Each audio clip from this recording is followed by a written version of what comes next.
il faut être intraitable. Parfaitement intraitable.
Back to Magny Cours and the second race of the weekend for the European Sprint Prototype Cup. The second generation LMP3 cars just making their way on the formation lap.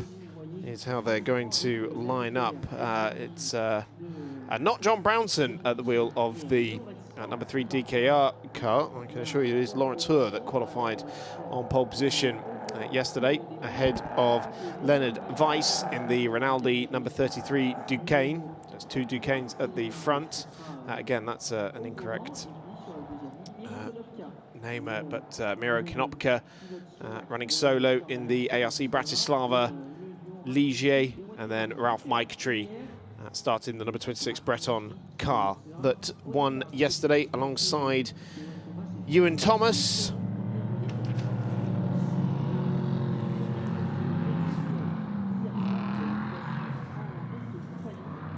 the formation lap underway. To Duquesne, to Ligier. Unfortunately, the Ginetta we were due to have from NG Sound Studio crashed. Was it Thursday afternoon, I believe it was, and so they're out for the weekend, very sadly. But there should be a very different complexion to yesterday's race, with the drivers who started yesterday taking the second stint. And so that means we have Laurens Hoare leading the way, and we saw, you know, John Brownson running at the back of the grid at the start of the race, and that meant that Laurens Hoare had his work cut out for him coming through the pack, and we saw how long it took him to get around Leonard Weiss, and that kind of compromised him, really. It did give Ralph Maitre an awful lot of free real estate at the head of the field.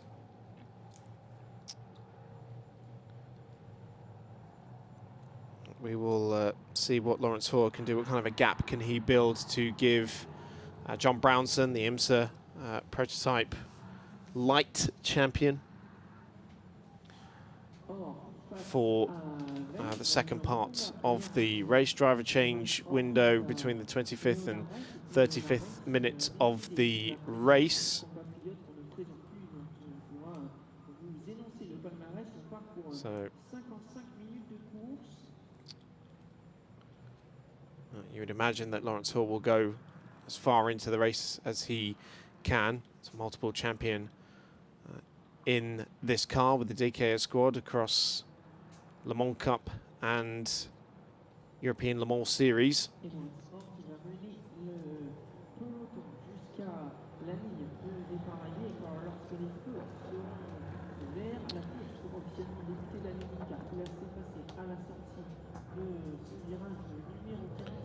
So the pace car will continue straight on into pit lane, and the two Duquesnes lead the two Ligiers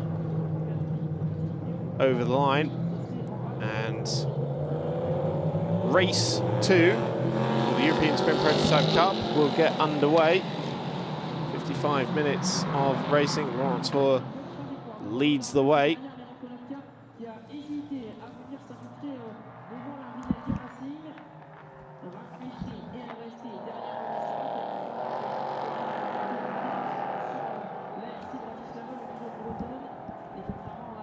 Laurens Hoare, as one would expect, leading the way. Ooh, headlights ablaze. That's going to make ID cars a nightmare later on, isn't it? A bit like 2 AM at Le Mans. There's a move on the inside there from Ralph Maitre, the Breton Ligier overtaking the ARC Bratislava car of Miro Konopka. A change for third position there.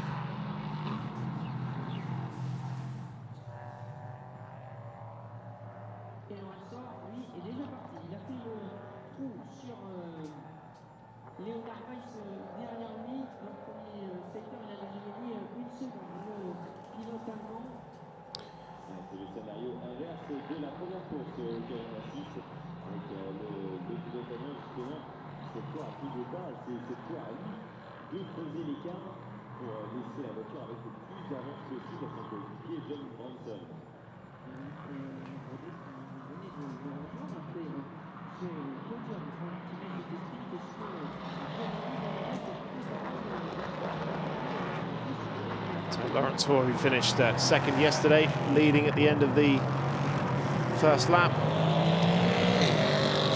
Enjoying the howl of that Nissan V8 engine.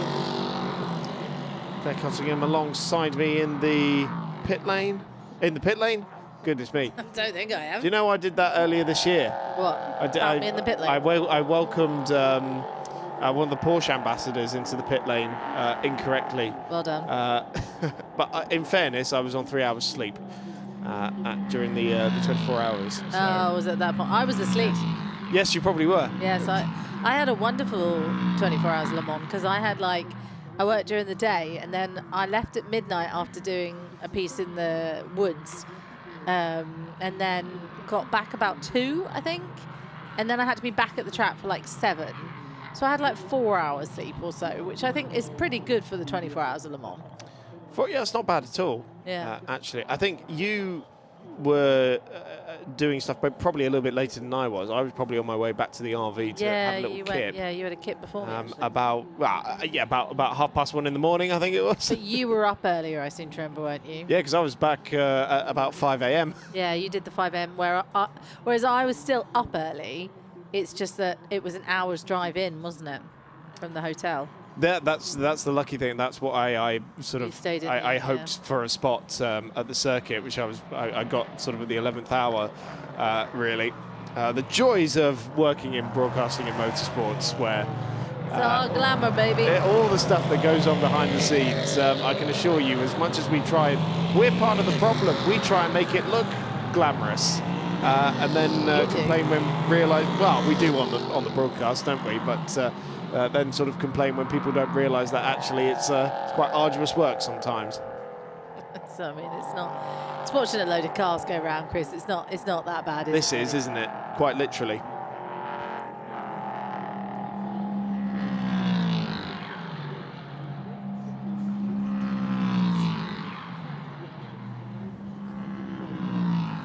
Looks nice in the dark, though. It does, doesn't it? I'm enjoying this sort of, like you say, it's a bit of a throwback to watching 24-hour racing. It's currently 20 to 8 here local time, and it's got suddenly dark very quickly. The nights are drawn in, haven't they? And we're getting winters round the corner. It'll soon be Christmas. Yeah, you know, it's funny, we were talking about this yesterday, about how soon it will be the Rolex 24 before you know it, and then before you know it, it'll be the Indy 500 again. And then Le Mans will come back around, and he'll be saying this before we know it again in October next year. It's all going by very, very quickly, isn't it? Yeah. Look at that lovely sky. God, yeah, you've woken up on the happy side of bed, haven't you? He's had an afternoon nap, and now he's furious. Yeah, a little post-lunch Christmas lunch nap. Christmas lunch. Yeah, a little Christmas lunch nap. That's the only time I've ever napped after a meal was on Christmas Day. No, I love Christmas Day, so I try and like have every moment of it awake and coherent and in the room. Because lots of people I know go out on Christmas Eve. I find that bizarre. I've never done it. And then they wake up Christmas Day hungover, and I'm like, why would you do that? Christmas Day is the most magical time of the year. I was going to say, there's not much magic in a hangover, is there? Yeah, you just feel rubbish all day, and I don't want to do that. So yeah, and I suppose other people, some people have different Christmases from me. I tend to spend it with my family. So yeah, and some people do it on Christmas Eve, don't they? They do the family day on the Christmas Eve bit. But I just love a glass of champagne. The royal family. They celebrate Christmas on Christmas the fictional Eve. Family. The real family. The royal family. Actual, okay, so I thought you meant the TV show again. No, the real royal family. Do they? Yeah. Because of their lineage. Oh, did not know that. It's a German tradition, yeah. The Queenie works on Christmas Day, doesn't she? She's busy. Not anymore. Oh, yeah, she's... The King. Sorry. Don't I do this all the time as well? Like, she was great. I really liked her. And also it was pre-recorded anyway. Or did they do them live in the end? Oh, sorry, touched my mic. But, the Queen's speech. The speech. And the King's speech. Not to be confused with the movie, of course, that cracking movie with Colin Farrell. Oh, it is a great film. Yeah, I haven't watched that in ages. But I think they used to do it live, didn't they? And then now they pre-rec it, I think. Probably just be an AI video this year, I imagine. Scary, yeah. AI is scary. You're not listening to AI. This is real people talking about Christmas Day. What's your favourite thing in Christmas Day? Text us on... Turning a bit Partridge. 282-010. Oh, here's the Yorkshire tea livery. Yeah, back again. Back again. We have more racing to come this evening. We have one more race to come, don't we? Yes. We have one more race. Ultimate GT Sprint Cup. In theory, there is scheduled another race to come. And then tomorrow we've got plenty of racing. But we have the qualifying tonight, don't we, for the Kennel GT Endurance, which I completely just forgot until that 1 second. Yeah, that'll be our sort of final session of the day. So a night qualifying for Renault GT Endurance Cup, and then their 4-hour race taking place tomorrow morning, isn't it? Due to get underway at 10:30 a.m. So probably join us from about 10 a.m. Or just after here on Ultimate Cup TV. Kicking off the day though with the first of 3 Ligier Formula Cup races. They've got a busy day tomorrow. Yeah, really busy. Yeah, really busy. 3 races, one at 9 a.m., one at around 3 p.m., just before 3 p.m., and one just after 5 p.m. So, yeah, plenty of action for the single-seaters tomorrow. And, well, you better hope that none of them have a sort of big shunt early on, because there's not an awful lot of leeway in the schedule, particularly between the second and third race. No, but sometimes they have qualifying and then the race on the same day, and there's not much time between it. So, yeah, it's a quick turnaround. Qualifying itself was pretty eventful as well. A couple of red flags. Yeah, it was a good qualifying session. Yeah, it was a good qualifying session. So that gets underway at 9 a.m. Hopefully it won't be as foggy as it was this morning. It was very foggy as we came into the track today, and the prototype endurance race was delayed by an hour. Great race. If you missed that, do make sure you head back onto our YouTube channel and watch it. I still can't believe you watch live sport back. I've got a lot of time for this. It's more of a background jobby while I get on with work. You know, I'll stick an endurance race on from the weekend, you know, that I've missed, because I do spend most of my weekends now at racetracks. You know, I'll stick WEC on, I'll stick an IMSA race on or something just in the background.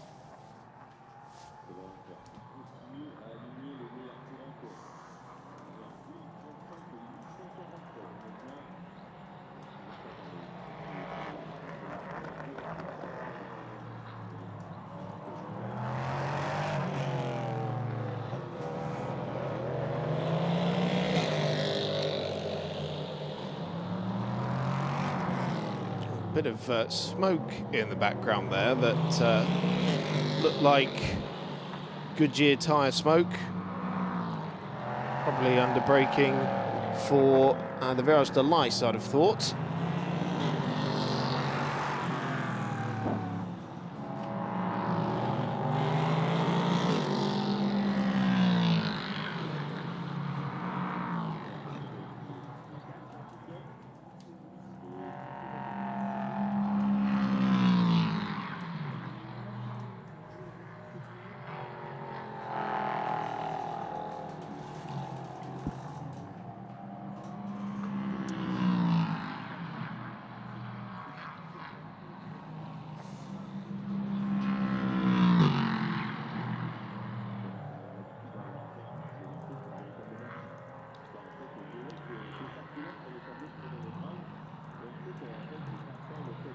So 10 minutes gone in this race.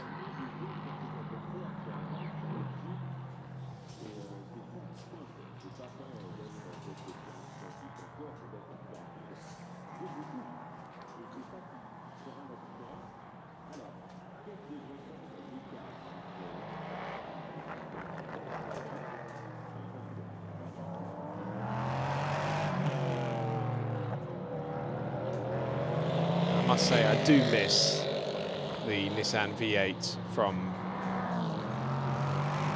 the European Le Mans Series and Le Mans Cup races this year.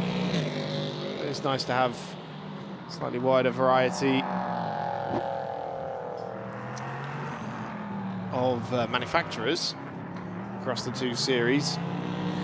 It is a shame to lose what really was one of, if not the best sounding engine in global motorsport. I must say, I stood on the balcony in the TV compound at Le Mans this year at the start of the Le Mans Cup race, the Road to Le Mans race as it's officially known, supporting the 24 hours. And, you know, it wasn't far, you know, from the track. It was maybe a couple of 100 meters behind the main building at the on the start-finish straight. where the karting track is, actually. No, not where the karting track is. That's the support pits. It's a great story. Yeah, no, part of the... Really painting a picture as a commentator. It's part of the... yeah, we've got 42 minutes to get through this. Part of the Grand Prix circuit. Yes.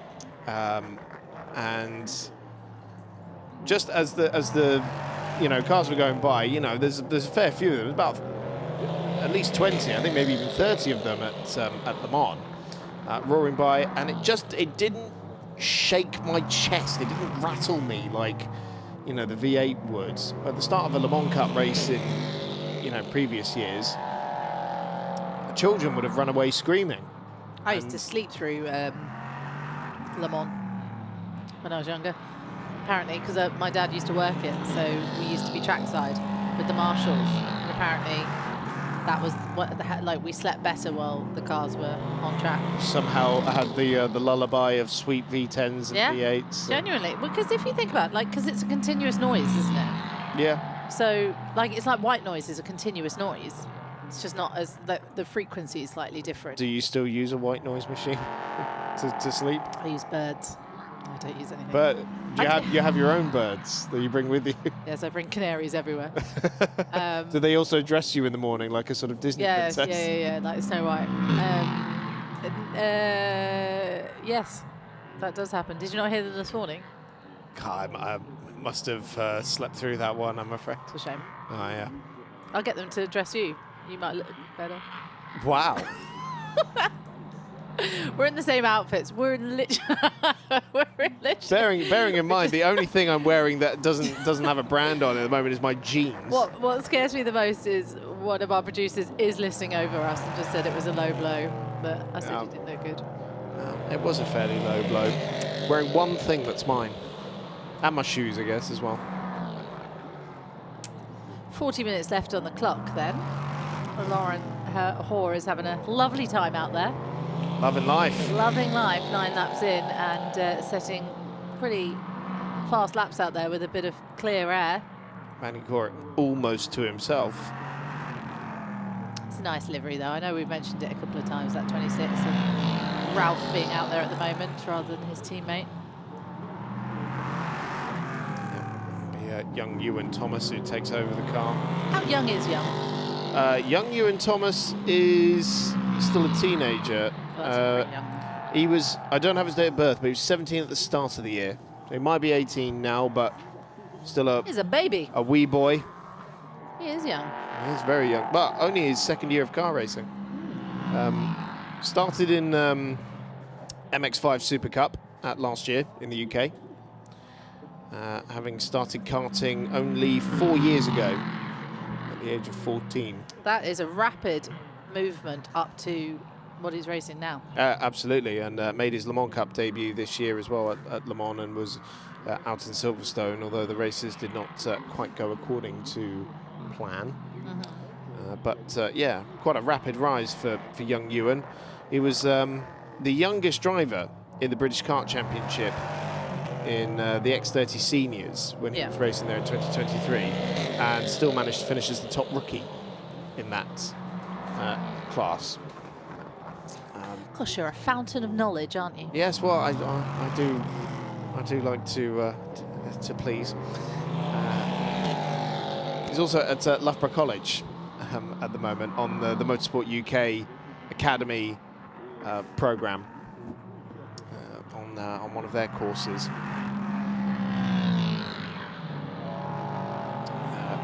Which I think is engineering related, if memory serves me correctly. So that's something you find many young drivers doing, is taking an engineering course. I know Marlon Hernandez is doing the same as well, a racer in the European Endurance Prototype Cup, which these cars used to be a part of, but with the third generation cars coming into play, support for these cars was rather shortened, and so then we had to rather limit ourselves to 55-minute races rather than allowing them to do 4 and even 6-hour races in Ultimate Cup competition, which is a shame because I used to like to see the differences between the Novas and the LMP3, which are similar level of machinery, both with a Royalty 500 horsepower V8 engine.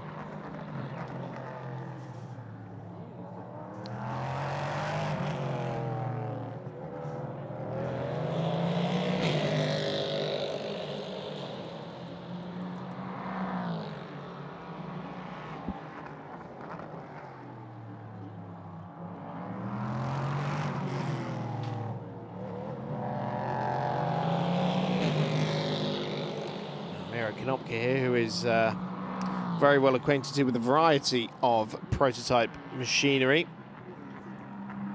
having driven various manufacturers, both LMP3 and LMP2. So has raced the Ginetta P315, which I think was the first generation LMP3 car. Then the Ginetta as well, the G61 LT. It's the second generation car, of course, driving the Ligier GSP 320 as well at the moment.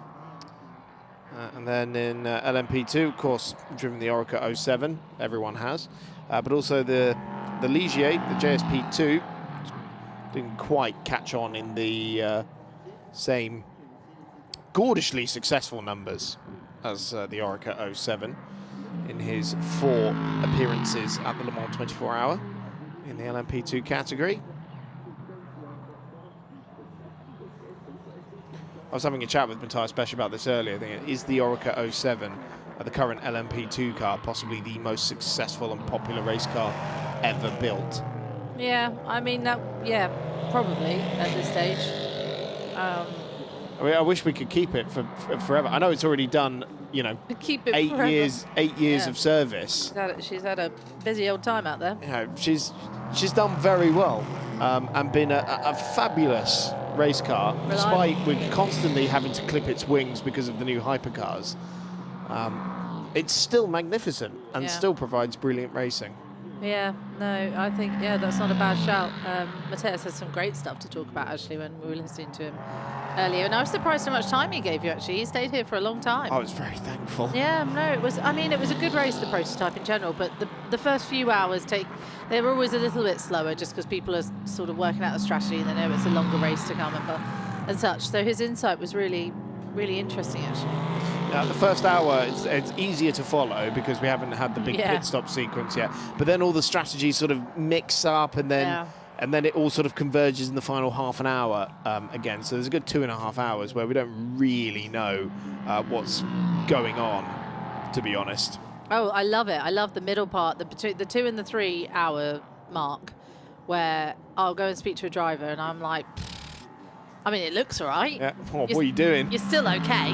I mean, you still got some, mandatory pit stops to take, and everyone's sort of, you can kind of see who's sort of net okay, but you can't really work out who the top 5 is.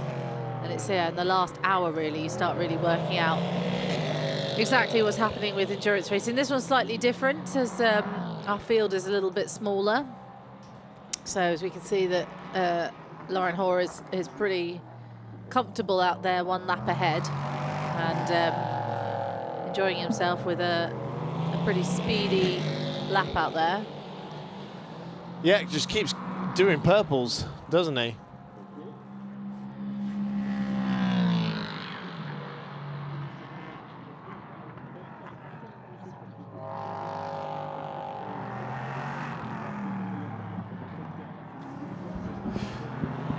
Yeah, it's purple sector after purple sector, purple lap after purple lap. I mean, these are kind of pretty ideal conditions, really, to be hot lapping in, isn't it?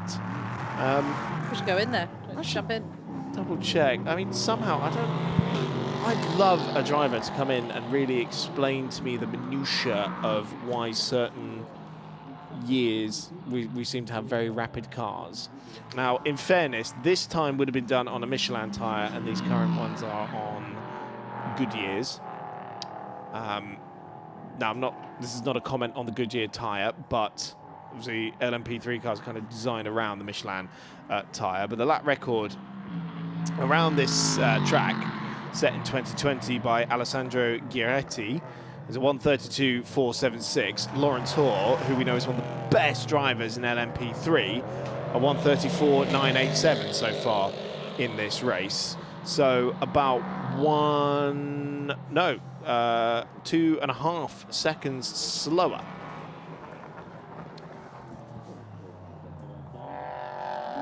Oh, off for the Rinaldi racing car, the Leonard Weiss machine going into Virage de Lice.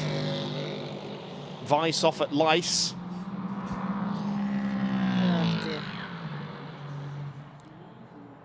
Manages to continue on his way.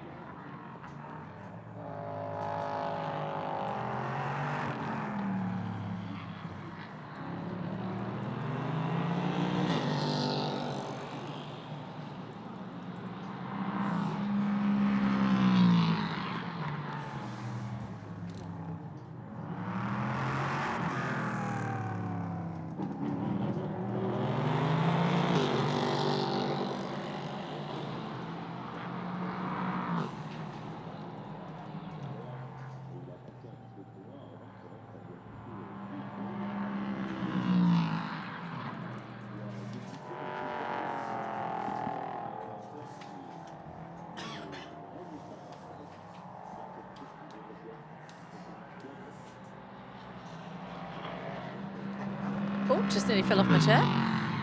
There's a moment for everyone there. Nearly had a massive shunt. How have you managed to almost crash on a very even floor? Well, that's true actually, because I thought I fell on the wire, and the wire I've noticed is actually pretty far away. Yeah, there is a wrapper right by your chair, which has been discarded by one of our technicians. And that was probably me actually. No, I'm going to blame the technicians. No, don't blame them. They did everything for us. They work so much harder than us. I was going to say, they literally put all this together. I'm so grateful for behind the scenes and everybody that's worked incredibly hard to make this happen this weekend. Oh, guys, I've got some... Oh, sorry, you... No, they've just had it. They get a lot from us, especially you. You shout them all the time. I do not shout at them. I want a producer in my ear right now to be like, Chris, a little bit. Oh, there we go, see? No. And am I much nicer? Ain't this scared of you? I wish everyone at home, I wish we had an open channel. You don't need an open channel. I can tell you what Nathaniel is saying, okay? And you scare the bloke. I am a big, soft, cuddly bear. Everyone knows it. Okay. Anyway. Big soft yeah. I've got some breaking news about Ultimate GT Sprint Cup, which is coming up dun, dun, dun. in about 45 minutes. Okay. Go for it. So, I think we were down to 6 cars because we lost one of the SR&R Ferraris. The Corvette Olivier Morahan will not be taking part, so we lost that car. We've also lost Pierre Aru, the Herrera Racing Audi. So I think we're only going to have 5 cars for that race, which remember that you can ring the bell on YouTube to be notified of our live streams. Just remember that. There is plenty of great racing to come, of course, though. Tomorrow, if you are into your single-seaters, do join us. I'm actually really looking forward to the Hoosier Formula Cup. So am I. Yeah, we've got some great championship battles happening in that championship, seeing some young drivers coming through, also really exciting.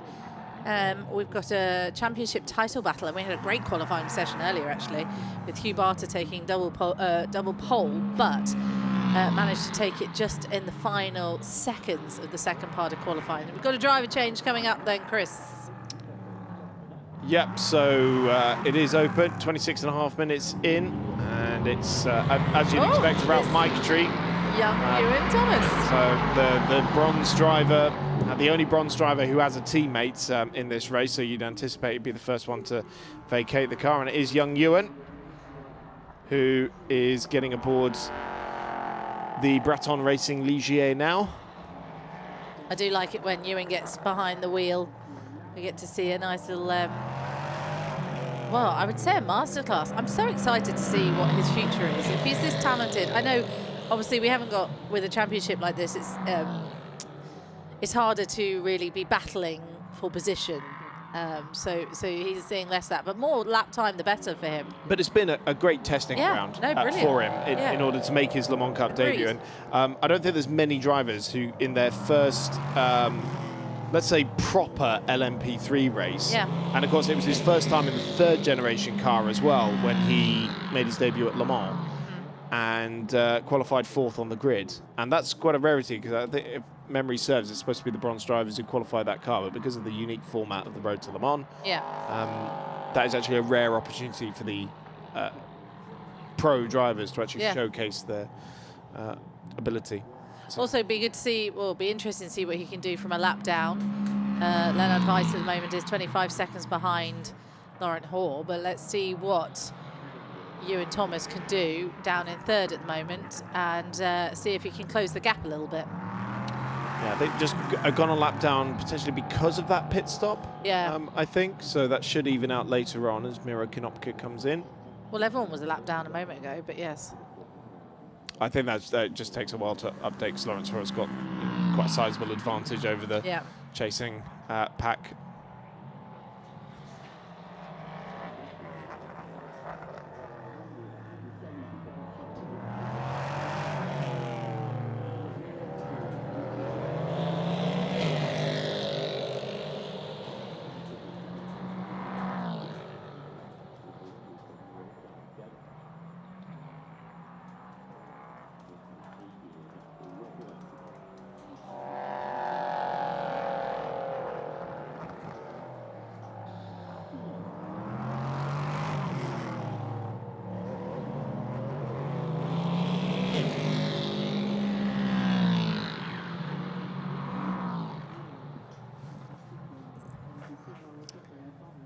So no teammate for Miro Konopka to hand over to there.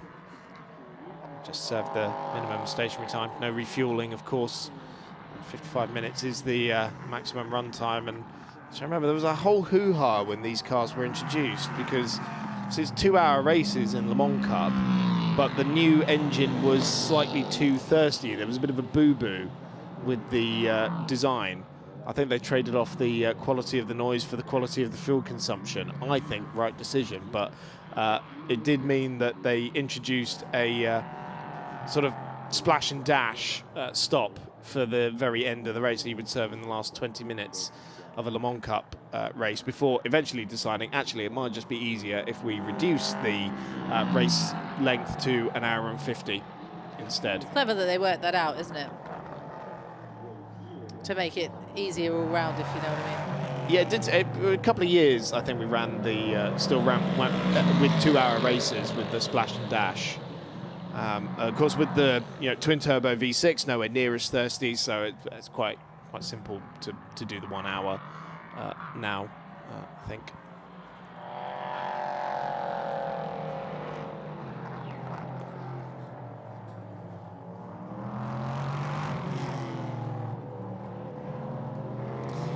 .24 minutes left then, and Ewan Thomas setting some personal bests out there, as you would expect, being the silver driver. Yeah, setting that car's best sectors now. The pro aboard in that Pro-Am car, halfway through the driver change window period. So I expect another in the next 4 minutes or so. Lawrence Hoare and Leonard Weiss will bring their cars into pit lane.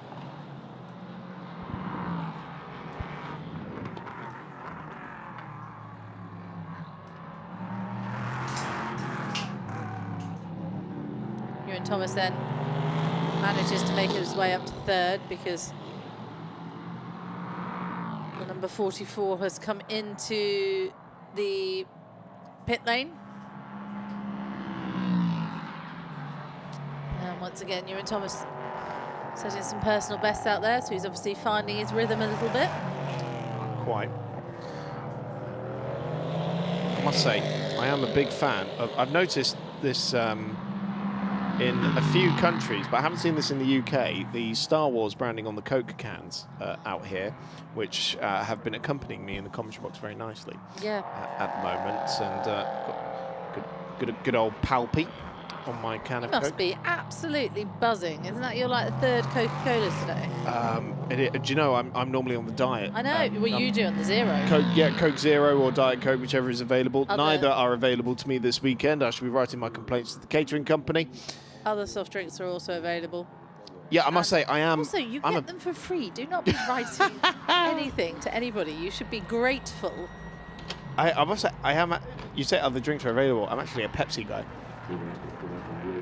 But they're much less popular in Europe. Oh, no. You used to always just get Pepsi. I always used to get Pepsi when I used to...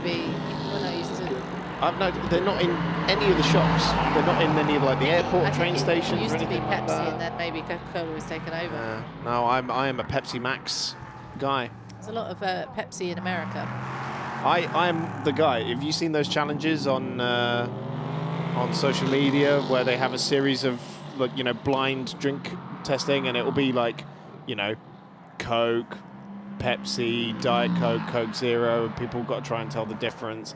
And people are always like, oh, I can absolutely tell the difference, and then they can't. You think you could? I think I could. Or you think? I think I'm the exception to the rule. Yeah, like commentate. Yeah, you just got overconfidence. I find Coke is very sweet. It is very sweet. I'm drinking it just because there's nothing else available. I could do with a cup of tea. Lawrence Hoare into pit lane, handing over to John Brownson, the 72-year-old American. Recently turned 72, actually, did John.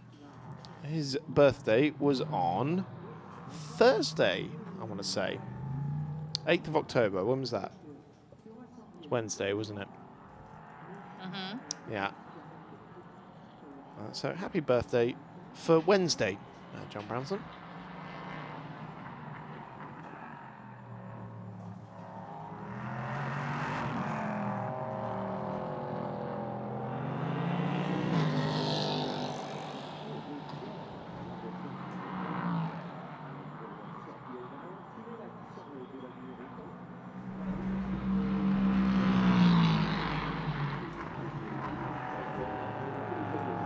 Oh, quite a bit of smoke. I hope that's just heat off the brakes. Look at that, wiping inside the car. Is it misting up in there because it's so cold outside, I wonder? I must admit, I've not seen that before.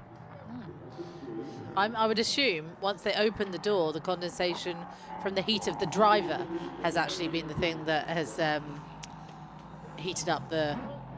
Because obviously, I don't know how many people out there have been steaming quite a lot. Have been near a driver that's just got out of a car after endurance racing. I don't know if that looks healthy. It doesn't, does it? I'm like, are we still smoking? Yeah, and it's stopped now. Maybe it was the brakes just overheating. It might just be some oil burning off in the exhaust system. We've sat there for a while. Drivers, when they get out of a car, are hotter than the sun. And they're just very warm. So it could have been that they've opened the door and the heat of the driver has caused the condensation. I remember as a journalist, and I'm sure you've experienced this too, Claire, the post-race press conference with the podium drivers, and that distinct smell, combination of sweat and champagne. John Brownson going for a spin on his outlap, cold tyres. And still smoking there. I wonder if that's leaking something, because there's definitely still smoke coming out of there.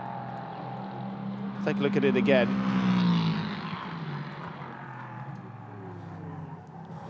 Whee. Spinning on the exit. I must apologise. It is still Michelin tyres on these cars, by the way. Ignore me. Oh, John Brownson's gone again. I think there might be something wrong with the rear of the car. If there's all that smoke coming out the back, I think it might be leaking oil there's an issue here. Onto the rear wheels, onto the rear tyres. Oh, look at all that gravel that's just come out of there. There's some liquid, there's some fluid there. That is the erstwhile leading car at the hands of Lawrence Hoare, now in the hands of John Brownson that has got a technical problem.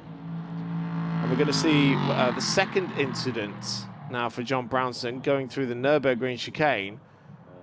Black and orange flag for car number 3, and that's because it is smoking, and I think it is just spinning on its own fluid. When it came out of the pit lane, I said that car does not look right. Well, and now it's properly stopped. Oh, no, sorry, that was still the replay. Yeah, sorry. No, fair. Wow, goodness me. This is certainly the most dramatic European Sprint Prototype Cup race we've ever had, with dramas here for John Brownson, and he's about to be passed here by Thomas Ambiel. He hasn't come into pit lane, though. He hasn't followed the... No, but he's been told to come into pit lane. He's been given the black and orange flag. Yeah. And is that Ewan Thomas coming through? Yes, it is. So he's passed one of those cars into second place. You can see the fluid. I hope Ewan Thomas is aware that that car's depositing something, doesn't follow it too closely. And yeah, well, Johnson's still going. He's actually chopping the nose of the Breton car. And you've got to wonder what sort of communication is going on between team and driver here. Quite interestingly, we do have access to a chat between the teams and race control as Ewan Thomas does take the lead of the race into the Adelaide hairpin. DKR is asking why they have a black and orange flag. I mean, from up here, it seems pretty obvious. I'm pausing for effect because I agree. Though it does look like it's not doing anything now. It looks okay now, doesn't it? But and maybe they'll say, well, actually, no, it was his own mistake on his outlap, and he's still a bit twitchy. And maybe they'll say, oh, no, it's just the fuel burning off, like you said. But I mean, it's stopped now, but. It did seem an awful lot. Oh, he's really slowing down. Yeah, now he's going slow. But it did really... Oh, don't close the door on Thomas Ambiel. We can't afford to lose any cars. Look how much both of them were struggling. Probably because there is fluid coming out of the back of that car, and he's come across it. And even Thomas Ambiel's struggling to get around there. And again, he's not coming into pit lane. Interesting choice. Very interesting. Well, Ewan Thomas now leads for Breton Racing. They're on course for back-to-back victories.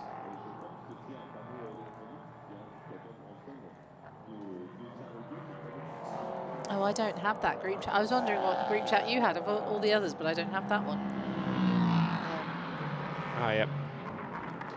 That's because it's new for this year. Yeah.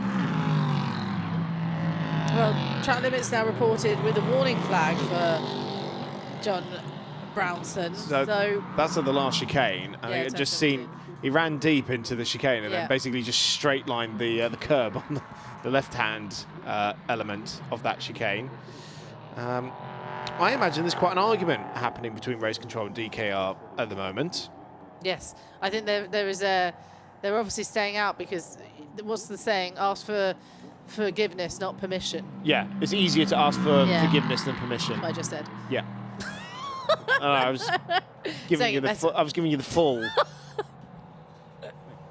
Thank you for filling in those blanks. The blanks.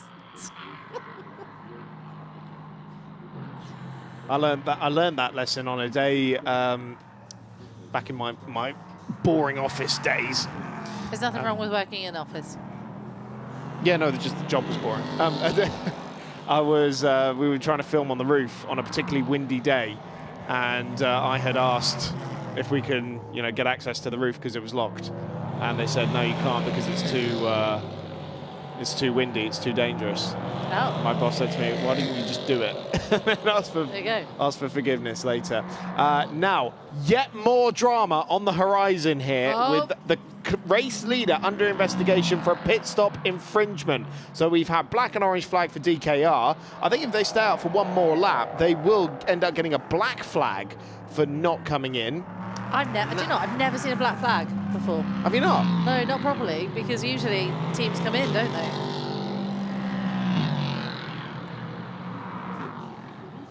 Well, certainly a dramatic race here. Could hand it to Rinaldi. if Ewan Thomas is to pick up a penalty. Depends on how much gap he can pull. Last time around, he was 5 seconds quicker than the second place car, was our race leader. So might be able to negate a penalty.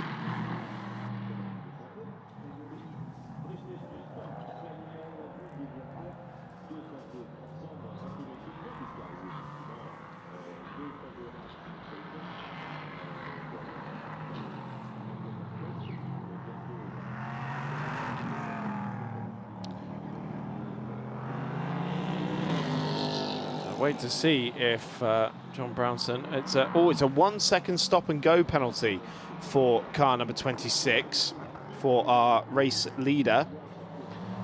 That could have been worse, but that is probably just not quite respecting the minimum pit stop time. That's usually how it goes.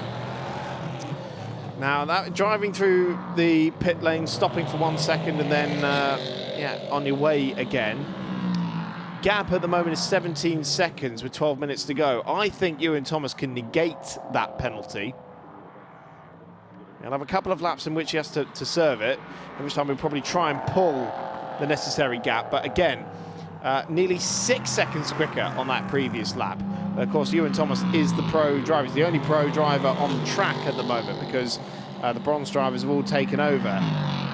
This looks like Breton Racing getting ready to receive Ewan Thomas for his penalty. He's just coming around turns 10 towards the Imola chicane.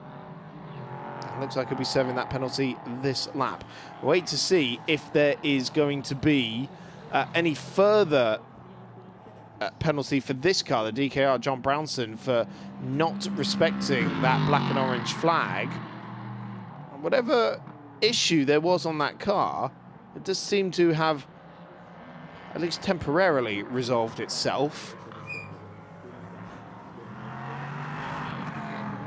So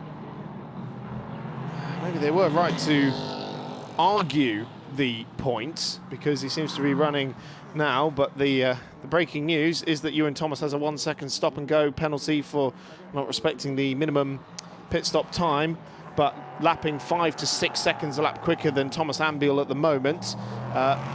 He has carried on for another lap. I did see Breton were ready to receive him, but I think at this pace he will probably still come out ahead of Thomas Ambiel, so the penalty might be moot. We'll see. Well, it's all going on. Who knew? Yeah. Oh, it's 10 minutes to go.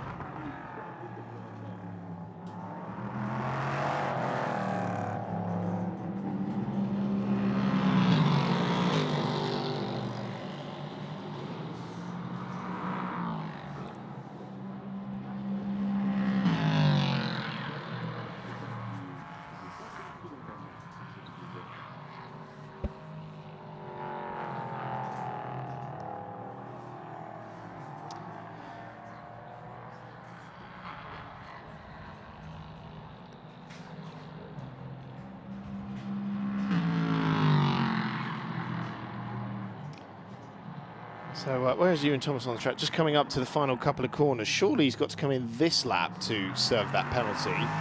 Message was given 2018. It's now 2021. So should come in this lap. Yes, he is. He is in pit lane, ready to serve that 1 second penalty. In he goes. Well, this is definitely longer than a second. That was not. That was a bit unnecessary. That was about 3 seconds. That was a bit. Wanted to give him a challenge, maybe. Bit Nico Rosberg in Germany that 1 year. Do you remember? They kept him there for about 5-6 seconds longer than he needed to. Maybe he hasn't served many penalties, and that's his first kind of stopping and going. Because 1 second to stop is quite a hard thing to do. Yeah, because he was given the message of when to go, really, wasn't he? But yeah, it's quick though. I mean, we're talking about it really is a moot point. He's still ahead of Thomas Ambiel. He had a 29-second gap before he pulled into pit lane. So yeah, really, it's made no difference there at all. They could have cheated even further. Oh dear, I've got a little bit more breaking news, I'm afraid. because, geez, how many cars have we got actually taking part in Ultimate GT Sprint? Because I'm going to have to take a list here because hang on. So I've had more withdrawals. Okay. 2 is not taking part. Have you got the thing? So hold on. We already know that the number 20 has not been taking part this weekend. Yeah, so no 20. So there's no 20. 64 has pulled out. 2 is pulled out. Olivia Morahan has pulled out. And then the latest, the 350, that didn't start race 3. 353. 353, so Emilio Rocci is also out. That puts us down to 3 cars. Hang on. Oh, no, so the Hurricane is out. And the 212. Car 8 is taking part. But so that's 2 cars. That's literally 2 cars. Guys, I apologise if you've been looking forward to the Ultimate GT Sprint Cup Race 4 broadcast just after this, but I don't think we're going to have one for you. I've got to be honest. Yeah, two cars is makes that a little bit harder for a competition. I wonder what happened there then. I wonder why so many of most people just give up. I'm not going to lie, most people just don't bother with the last race. I'm sure there are some mechanical woes in there as well, because obviously the 353, the 350 didn't start that previous race, but you know, they've done 3 races. That's probably all they've got in their tank. So we might get a bit of an additional break. There.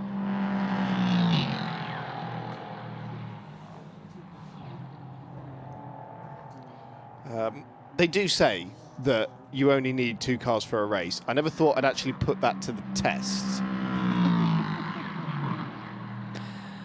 I mean, we've seen them drop out late nights before, I guess. It's not often I have no words. Quite. Ralph Maitrey in the Breton garage. Saw a look at Thomas Senior as well in that garage. Was giving me the very proud dad talk yesterday as well about Ewan, who was struggling to speak for himself with a little bit of man flu. He's been hanging around with James Winslow. Yeah, I'm a bit worried about James Winslow and his man flu that he's been spreading around. Because I had to interview him earlier twice. And the immediate thing he said to me was, I've got man flu. And I was like, no, I don't want man flu.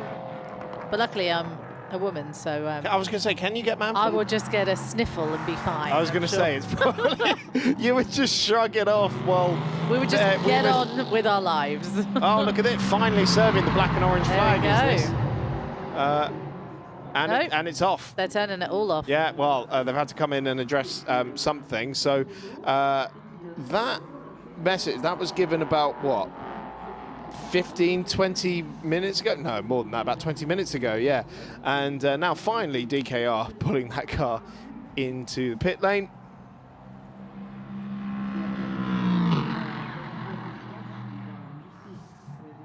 This is great. We've had confirmation Switch Racing's Porsche and the midget is taking part. Okay, two are taking part.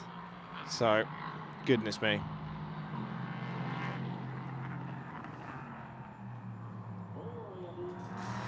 Well, let's focus on what's going on in front of us at the moment. So John Brownson, unfortunately, looks like he might be retiring in the dying moments of this race, getting out the car and walking slowly into the garage while the team start to work on that car and see exactly what's happening. It is the last race for the European Sprint Prototype Cup this weekend. So disappointment for them, considering they've waited all day to race, unfortunately, and then they've had this issue. Literally the whole way through. Yeah.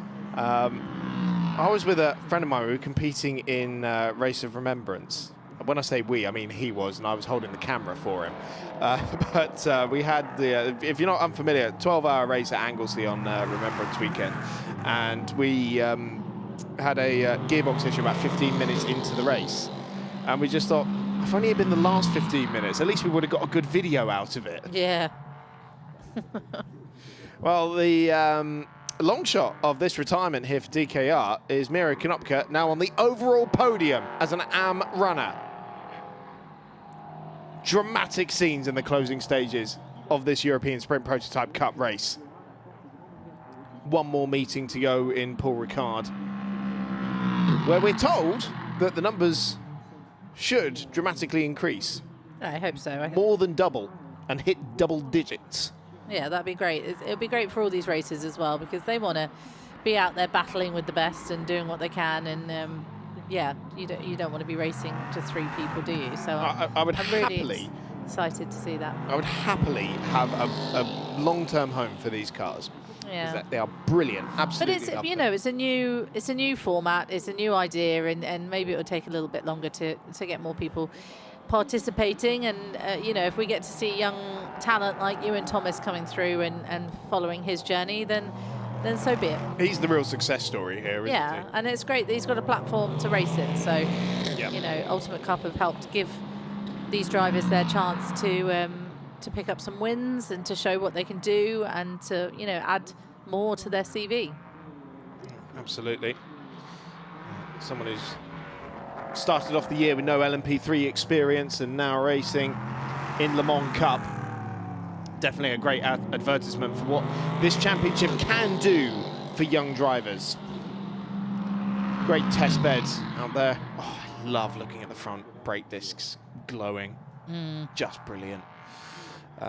We were seeing in the GT Sprint earlier the blue haze of the exhaust, and some of them will burn blue and some of them will burn red, and just racing at night is just on another level. Yeah, no, it's excellent, and you feel like you can see a completely different way that the car moves as well in the dark, because you can see the light shining in different places from the headlights, and it just makes for an exciting couple of hours, doesn't it? Certainly does. Ewan Thomas about to come across the line to start the final lap of the race. Less than a minute left on the clock. Has overcome a 1-second stop and go penalty for a pit stop infringement. And continues to pull away to the tune of about 5 seconds per lap over Thomas Ambiel.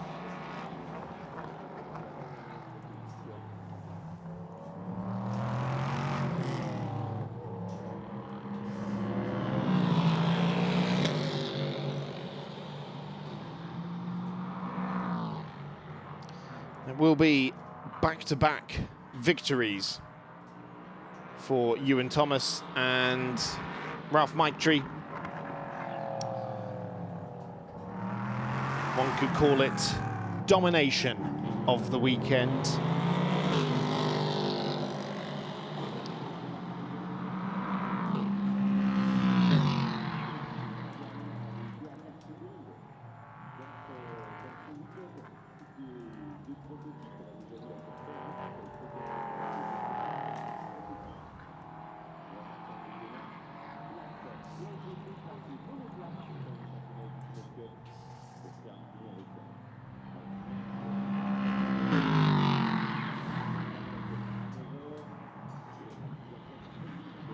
Team manager of car number 3 has been told to report to the race director after the race. That'll be because of the black and orange flag, but here comes Ewan Thomas to take the checkered flag for race number 2 in the European Sprint Prototype Cup. Alongside Ralph Maitri, it is back-to-back victories for the number 26 Breton Ligier. Thomas Ambiel will come across the line second for Rinaldi Racing alongside Leonard Weiss, and then Miro Konopka will complete the podium. Wowzers.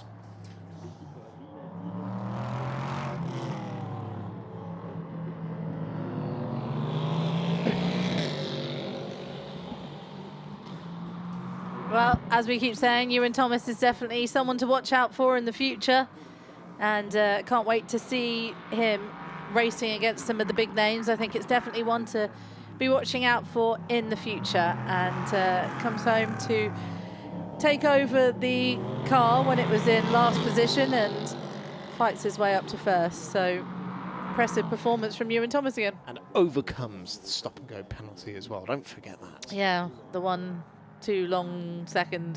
It was long, wasn't it? Yeah. And Breton need to check their stopwatches. It didn't really make a difference Yeah. in the end. The winning margin, 33.6 seconds in the end. And in fact, Thomas Ambiel was ahead of Miro Konopka by 22.4 seconds. So that was, didn't really make any difference at all. John Brownson, I still assume was spinning on his own fluid, but that car ending up in the garage and not making the checkered flag, sadly. So that's all from the European Sprint Prototype Cup. And it's back in Paul Ricard. Let's look back at the race.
We're gonna